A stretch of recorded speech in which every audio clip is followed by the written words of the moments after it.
Wabula Oweekitiibwa Joseph Mulwanyamu Ssemwongerere wali yakalidde eddaakano tumwanirize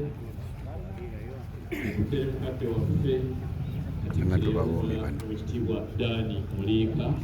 naye tuli naye nengeddeko omumyuka wa Katikkiro eyawummula Haji Ssemwanga Ssekiiko okuva ewaffe okubeera ekyamuliibwa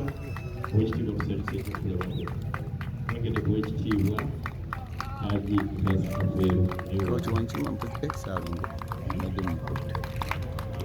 embeera yonna mu kiseera kino eraga ensi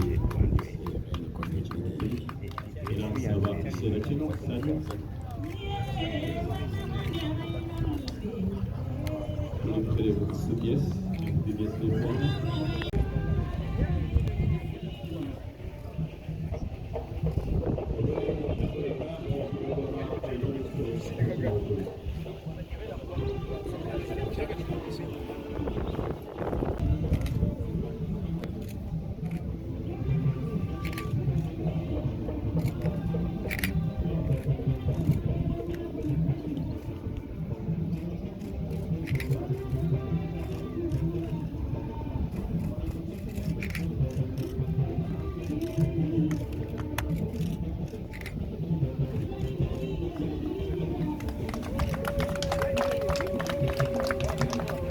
Buffet.